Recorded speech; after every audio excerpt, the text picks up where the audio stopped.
Stop!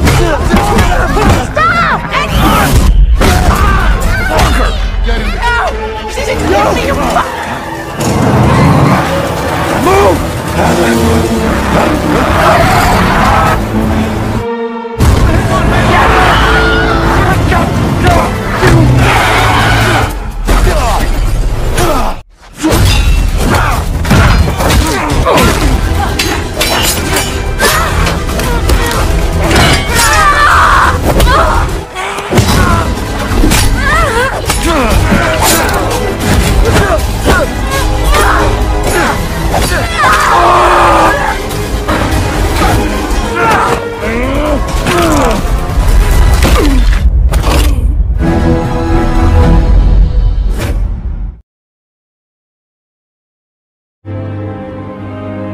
Di awal film diperlihatkanlah orkestra yang sedang melakukan latihan gladi resik untuk melakukan acara yang sangat dahsyat. Tentunya mereka semuanya sudah melakukan persiapan yang sangat matang. Akan tetapi tanpa mereka ketahui, di luar sana banyak sekali orang yang sedang menuju ke tempat orkestra tersebut untuk mengacau. Siapakah dia? Ya, dia adalah teroris-teroris yang akan mendapatkan keuangan yang sangat banyak dan akan menyandra mereka semuanya supaya orang-orang di luar sana mentransfer uang yang sangat banyak.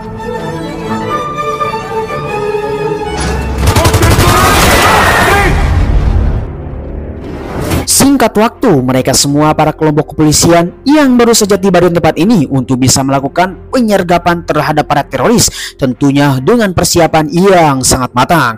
Akan tetapi mereka semua para teroris ini melakukan live streaming TikTok untuk bisa mendapatkan saweran yang sangat banyak dan menyandra seluruh orang yang berada di dalam panggung. Tentunya mereka pun langsung menurunkan senjata kepada orang-orang yang ada di sana dan mendapatkan uang yang sangat banyak. Akan tetapi langsung saja membawa seorang wanita, lalu tiba-tiba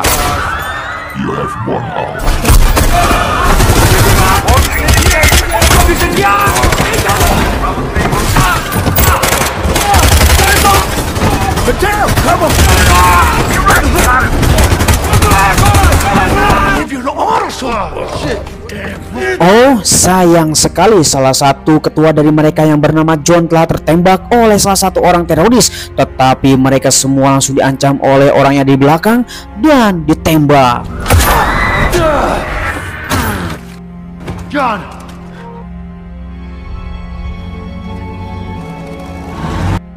Singkat waktu, 5 tahun telah berlalu. Kita diperlihatkanlah seorang laki-laki yang bernama Matteo. Dia adalah mantan kepolisian yang sudah keluar karena melakukan kesalahan dan sedang bekerja di pabrik kayu. Tentunya Matteo pun melihat foto kenangan bersama si John yang telah meninggal dan ingin kangen bertemu sama keluarganya, memutuskan untuk keluar. Kemudian esok hari telah tiba. Matteo bertemu dengan si Maghrib untuk bisa meminta gaji dan keluar dari tempat ini. Sayangnya uangnya malah diselip ke dalam saku. Memang brengsek si Maghrib ini. Tapi Matteo tidak peduli dan langsung mengambil tiket untuk keluar kota dan bertemu dengan keluarganya John.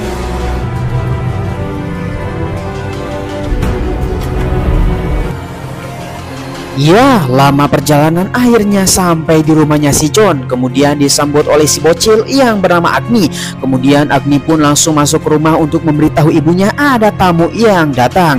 Dia yang bernama Helen, istrinya si John waktu dulu. Kemudian Helen pun langsung memeluk Matteo karena sudah lama sekali tidak berjumpa, sekitar 5 tahun lamanya. Singkat waktu, Matteo pun langsung datang ke rumah dan menanyakan ternyata si Helen ini sudah kawin lagi dengan seseorang laki-laki yang mencintainya. Nah, di sana mereka pun berdua melakukan perbincangan dan Matteo pun meminta maaf kepada si Helen karena tidak cepat untuk menembak si teroris tersebut pada 5 tahun yang lalu. Tetapi Helen tidak mau membahas dan langsung mengusir Matteo keluar karena mengikis hati yang sangat pedih untuk bisa mengingatnya. Tetapi Helen pun berkata juga daripada jadi gelandangan mending tinggal di sini untuk sementara waktu.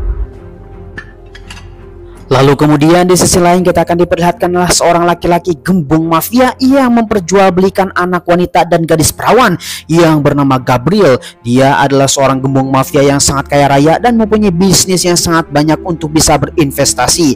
Singkat waktu si Gabriel pun langsung datang ke anak buahnya untuk bisa memastikan karena kali ini duitnya hilang sekitar 250 miliar atau 15 juta euro. Kemudian kita akan kembali lagi kepada keluarganya Helen yang datang suaminya yang bernama Paul. Dia adalah seorang pengusaha kripto untuk bisa mendapatkan keuangan yang sangat banyak. Menanyakan tentang Matteo, ternyata tidak apa-apa untuk tinggal di sini. Ya, perbincangan tentang Matteo pun dilanjutkan sampai larut malam karena Helen tidak enak kepada Paul yang sudah menjadi suaminya kali ini. Akan tetapi Paul mengatakan tidak apa-apa, yang penting kita berdua bisa bersama dan bisa ngebol tiap malam. Ya, keesokan harinya Anggi akan pergi ke sekolah dan menitipkan anjingnya kepada Matteo untuk bisa berjaga-jaga. Tentunya Helen pun akan mengantar Anggi ke sekolah dan langsung meminta untuk menjaga rumah serta anjingnya. Lalu kemudian di sisi lain kita diperlihatkanlah Paul yang sedang menelpon dan langsung ditemui oleh si Gabriel. Dia adalah bos mafia yang meminta dan menanyakan kepada Paul kenapa uang 15 juta euro atau 250 miliar ini hilang secara tiba-tiba di dalam akun kriptonya. Tentunya dia yang menjadi perusahaan ataupun CEO langsung memberitahukan kepada Gabriel bahwa ini mungkin saja ada error yang terjadi, dan langsung saja Gabriel mengancam hanya 1 hari saja untuk bisa memperbaikinya dan kembalikan uang 15 juta dolar. Kembali lagi kepada Matteo yang sedang melakukan aktivitas tidak penting dan langsung ditemui oleh Helen bersama anaknya. Daripada gabut seperti itu, mending kita jalan-jalan saja ke Hamburg, Jerman yang sangat indah. Hey Matteo. You thought you were so bad. Mantap sekali, dengan suasana yang sangat indah, Anggi pun meminta kepada Matteo menaiki ayunan yang sangat tinggi memacu adrenalin.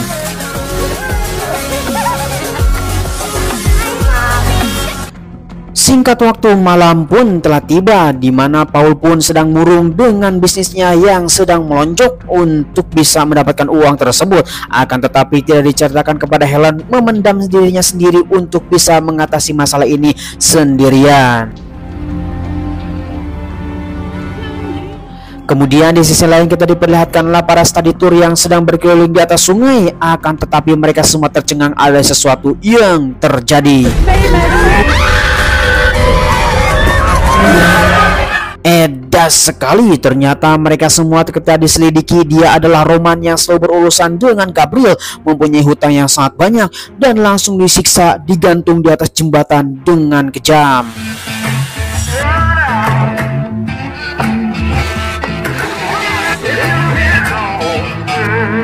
Singkat waktu, keesokan harinya seperti biasa apa yang dijanjikan oleh Paul kepada Gabriel, di mana uang 15 juta euro tersebut akan dikembalikan pada hari ini. Tetapi di sana Paul pun terus berbagai alasan yang tidak bisa mengeluarkan uang tersebut dan ternyata uang itu hilang begitu saja. Maka tanpa banyak bacot, langsung saja si Gabriel pun memerintahkan kepada seluruh para konco-konconya untuk bertindak. Kemudian di tengah kota yang sangat indah diperlihatkanlah satu keluarga di mana ada Matteo, Helen bersama Anggi yang sedang jalan-jalan di tengah kota. Mereka berdua sangatlah senang. Akan tetapi ketika mereka semuanya akan pulang, tiba-tiba saja ada segerombol orang yang menyerang.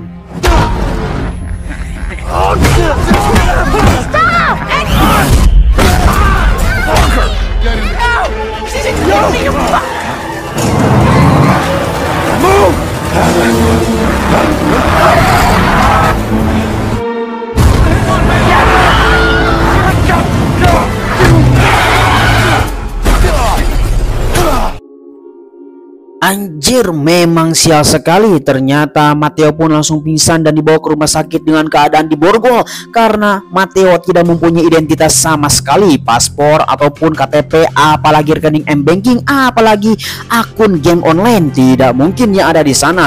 Matteo pun langsung berkata kepada agen kepolisian tersebut, saya tidak ada sangkut pautnya dengan para konco-konco yang ada di sana.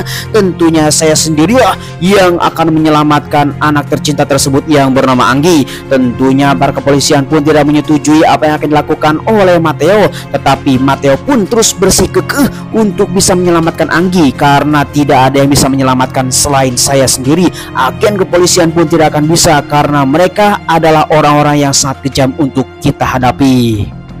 Kemudian di sisi lain kita diperlihatkanlah bahwa Anggi yang telah diculik oleh si Gabriel, tentunya ini adalah kesempatan yang sangat besar ketika 15 juta euro itu tidak bisa dikembalikan.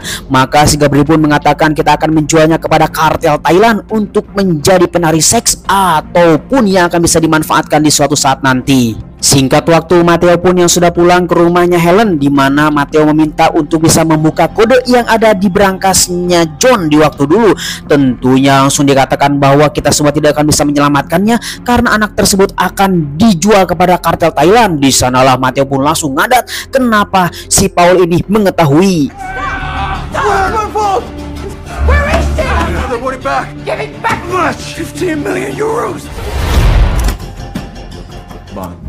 Singkat waktu setelah mereda, maka Matteo pun meminta kepada si Paul ini dan menelponnya si Gabriel supaya mengetahui bahwa uang 15 juta euro ini sudah berada di tangan mereka dan melakukan perjanjian untuk bisa menukar antara Anggi dengan uang tersebut.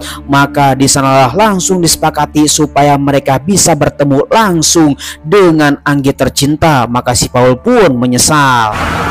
Agent Fisher, come in. Singkat waktu ketika Matteo sudah berangkat, datanglah seorang agen kepolisian yang ingin melakukan identifikasi kepada si Paul. Tetapi tetap saja si Paul tidak mau turun dan merapikan seluruh uangnya.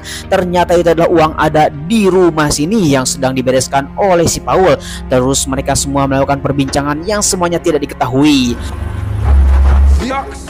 The risks of being Singkat waktu, Matteo pun sudah berada di tempat yang telah disetujui oleh mereka berdua dan akan melakukan pertukaran kepada Anggi dan uang 15 juta euro. Akan tetapi si gobloknya mereka semua tidak membawa Anggi, dan ini bukan hanyalah pertukaran tetapi akan mengambil uang 15 juta euro dan mereka semua akan menghajar si Matteo ini sampai mati. Tentunya mereka pun tidak mengetahui rencana apa yang terjadi. Lalu tiba-tiba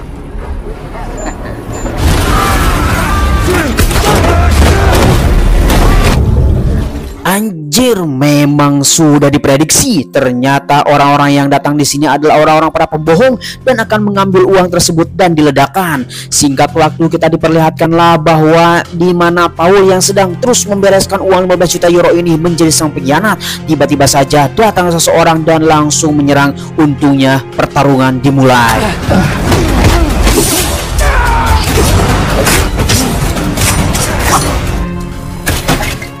Memang menggoblokan di mana si Paul ini mementingkan diri sendiri dan mengambil uang 15 juta euro.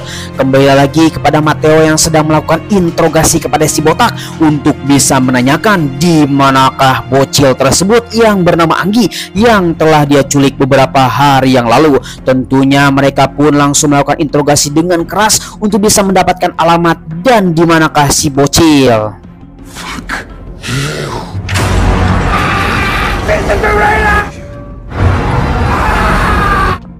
Kemudian kita diperlihatkanlah Helen yang terus mengurus agen kepolisian karena telah melakukan pertarungan. Tetapi di sana Paul pun hanya melihat saja dan langsung keluar dari tempat ini mengambil uang 15 juta euro ini dan mereka pun akan kabur. Memang goblok sekali. Tetapi ketika menaiki mobil ada seseorang yang sudah membekuknya. Lalu tiba-tiba singkat waktu, agen kepolisian yang lain yang bernama Rosa tiba-tiba saja datang ke sini untuk bisa menyelamatkan yang lainnya karena mereka semua sudah dibekuk. Akan tetapi ketika datang melakukan evakuasi, tentunya Matteo pun langsung menelepon untuk bisa datang ke alamat ini dan meminta bantuan sebanyak-banyaknya. Kemudian scene berganti, lalu datanglah kepada si Gabriel di mana uang 15 juta euro itu sudah berada di tangannya untuk bisa mendapatkan kesenangan. Akan tetapi misi akan terus dilanjutkan di mana si bocil ini akan tetap dikirim ke kartel Thailand untuk bisa menjadi penari seks ataupun dimanfaatkan di masa yang akan datang.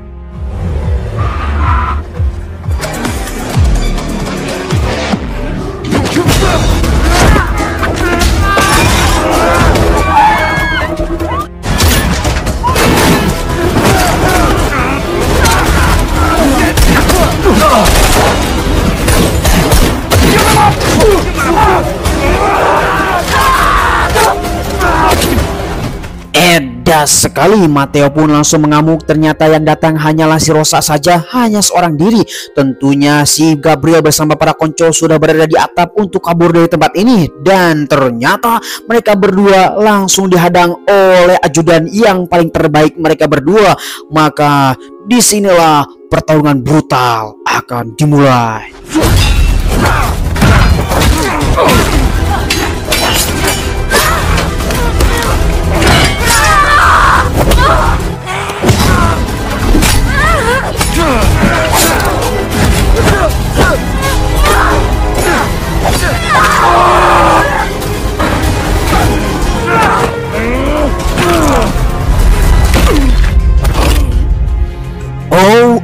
Das sekali, dengan pertempuran dengan setengah mati di sana mereka berdua telah mengalahkan dua ajudan, tentunya untuk bisa mengejar si Paul yang telah membawa si bocil ke tempat yang lebih aman.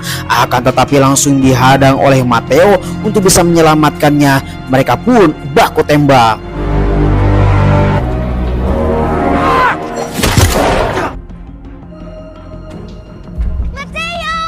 I'm okay. Let's go.